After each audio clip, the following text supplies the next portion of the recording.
है या सामान उठाने वाला है, ड्रेस से तो नहीं लगता कहीं मेरा सामान उठा के भाग गया।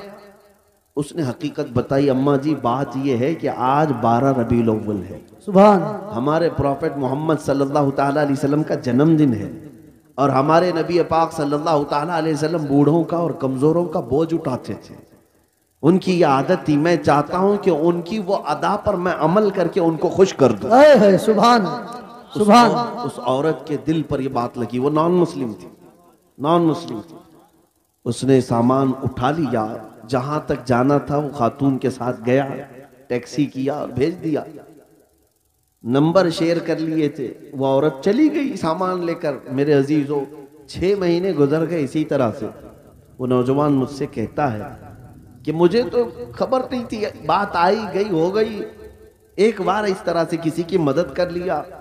लेकिन 6 महीने के बाद वो एक खातून जो क्रिश्चियन थी, वो फोन करके कहती है कि बेटा क्या हाल चाल है, तुझे याद है हम स्टेशन में मिले थे और तू मेरा सामान उठाया था? कहा हाँ अम्मा जी याद है। कहा कि पिछले 6 महीने से मैं तेरे नबी की सीरत ही पढ़ रही हूं। सुभान अल्लाह, सुभान सुभान। तूने मुझे उनकी तरफ डाइवर्ट कर दिया और हर दिन उनकी बात पढ़ती हूँ तो मजा कुछ और ही आता है, सुभान, लुत्फ कुछ और ही आता है। अजीज़ाने गिरामे वक़ार, आज भी दुनिया तुम्हारे नबी को अगर पहचानेगी तो तुम्हारे अखलाक से पहचाने, बेशक, सुभान, तुम्हारे किरदार, तुम तर्जुमान हो अपने नबी पाक, बेशक। लिहाजा तुम्हारे ये जिंदगी गुजारने के तौर तरीके ऐसे नहीं होनी चाहिए कि दुनिया तुमको देख करके ये कहे ये निहायत गंदे रहने वाले कहां किस दीन की तरफ बुलाएंगे।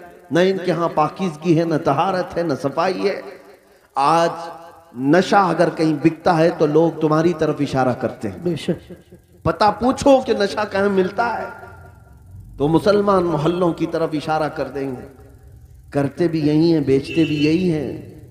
और मेरे अजीजों, सबसे ज्यादा जराइम कहाँ होते हैं? लोग तुम्हारी तरफ इशारा करने लगते हैं। मैं ये नहीं कहता कि हम जराइम पेशा हैं, लेकिन तुम गैरों की साजिशों के नजर हो गए। एक बादशाह ने अपने वजीर से पूछा था, मेरी कुर्सी लंबी देर तक मुझे कायम रखना है, क्या करूं? वजीर चालाक था, उसने कहा रोज रोज नई स्कीमें देते रहोगे, खाएंगे फिर पूछेंगे तुम्हें कि फिर नई स्कीम क्या आई है। कहा अगर लंबी देर तक अपनी कुर्सी कायम रखना चाहते हो तो एक ही काम है, अपनी पूरी रियाया को नशा खिलाना शुरू करो। अल्लाह, चरस भंग सारी चीजें इनको पिलाने की आदत डाल लो। बादशाह ने पूछा ऐसा क्यों?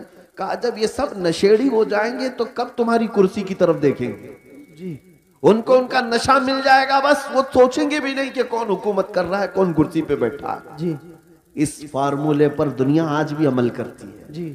अगर हक बात कोई जमात दुनिया में करती है तो वो मेरे मुस्तफा के गुलामों की जमात। बेशक बेशक। दुनिया को ये पता है कि ये अगर उठ गए तो कुर्सियां भी हिलाते हैं। बेशक। ये अगर उठ गए तो हक बात के ऐलान के लिए अपनी गर्दनें भी लुटा देते हैं, कटा देते हैं। इसलिए पूरी दुनिया ने ताकत ये लगाई कि इनके मोहल्लों में नशा ज्यादा रहे, इनके मोहल्ले में अय्याशी ज्यादा रहे। ये सारे फैशन कहां से शुरू किए जाते हैं आपको पता है? आज सऊदी अरब पूरी दुनिया का टारगेट बना हुआ है। इजराइल वहां उतरा हुआ है, अमेरिका वहां उतरा हुआ है, रशिया, यूके सब वहां उतरे हुए हैं। हम तो उसे मरकज इस्लाम मानते हैं, मक्का मुकर्रमा और मदीना तैयबा होने की वजह से, इसलिए नहीं कि बादशाही हुकूमत है। लेकिन जिनको पूरी दुनिया में अपने फैशन फैलाना था फैला देते, लेकिन अरब में क्यों गए? इसलिए कि उन्हें पता है, बहुत जमाने पहले इकबाल ने कहा था, यूरोप अगर किसी बात से घबराता है ना मुसलमानों से, तो किस बात से? ये फाका कश मौत से डरता नहीं जरा, रूहे मोहम्मदी इसके बदन से निकाल दो, रूहे मोहम्मदी इसके बदन से निकाल दो। अरब को देख करके अजम के तखय्युलात इस्लाम को हिजाज और यमन से निकाल दो। ये इकबाल ने बहुत पहले 100 साल पहले कहा था। आज उस पर दुनिया अमल कर रही है।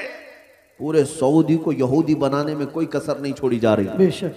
डांस क्लब वहां आज सैकड़ों सिनेमा हॉल खोल दिए गए सऊदी अरब में जी।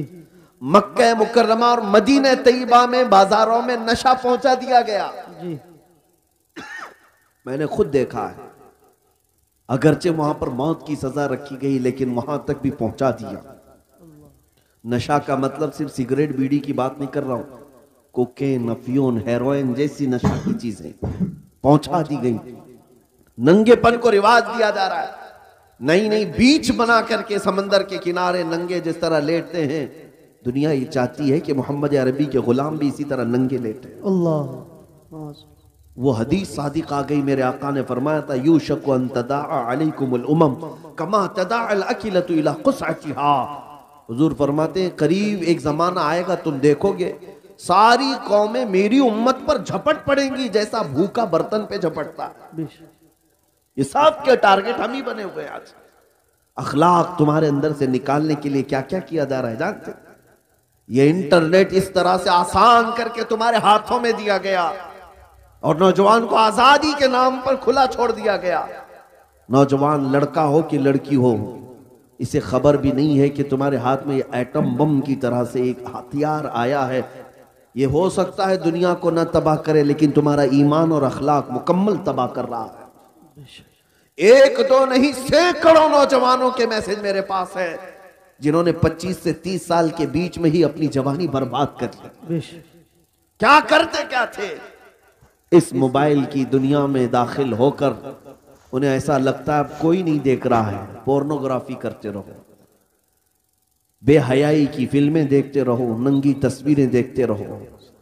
मेरे अजीजों, मैंने एक डेटा निकाला था लॉकडाउन के मौके पर, उसमें जो इंटरनेट में सर्च करने का जो डेटा आता है कि किस चीज को कितनी बार सर्च किया गया है, तो पता है आपको, हैरत होगी, एक रिपोर्ट आई है इस लॉकडाउन के बीच में 95% अगर नेट में कोई चीज सर्च हुई है तो पोर्नोग्राफी, गंदी तस्वीरें और नंगी तस्वीरें देखने के लिए सबसे ज्यादा सर्च किया गया है। ये क्या हो रहा है? आपको अंदाजा भी है कि दुनिया तुम्हें तबाही के किस दहाने पर ले जाना चाह रही है। मैं आज ये बातें खुलकर इसलिए अर्ज कर रहा हूं कि अगर आज तुम बेदार नहीं हुए, कल तुम्हारे आने वाले बच्चे ये ना पूछे कि मोहम्मद किसका नाम था। मुआज़ल्लाह रब्बिल आलमीन। कुरान क्या चीज है? क्योंकि मैंने ये जिद्दा में, अरब में, सऊदी अरब में एक शेख को कहते हुए सुना, अरबों ने अपने बच्चे ऑस्ट्रेलिया में, अमेरिका में पढ़ने के लिए बचपन में ही डाल दिए थे, और जब बच्चे वो जवान होकर के आए तो अपने बाप से इस बात पर लड़ने लगे कि अल्लाह एक ही क्यों है। ये कहां की बात कर रहा है? अरब की बात कर रहा हूं। आज यहाँ के भी हालात कोई दिगर नहीं है। तुमने भी बच्चे पैदा होते बोलते ही दूसरों की झोली में डाल दिया। तुम ये चाहते हो कि मेरा बच्चा फर अंग्रेजी बोलने लगे तो बहुत बड़े कमाल का बच्चा है, बहुत पहुंचा हुआ बच्चा है। तुम्हें पता ही नहीं कि दुनिया अपने कदमों में गुलाम बनाने के लिए सारे हथियार लाकर रख चुकी है, लेकिन फिर भी मैं अपनी इस किश्ते वीरान से मायूस नहीं। इस दुनिया ने जो करना था सब कर लिया है। आपको पता है हर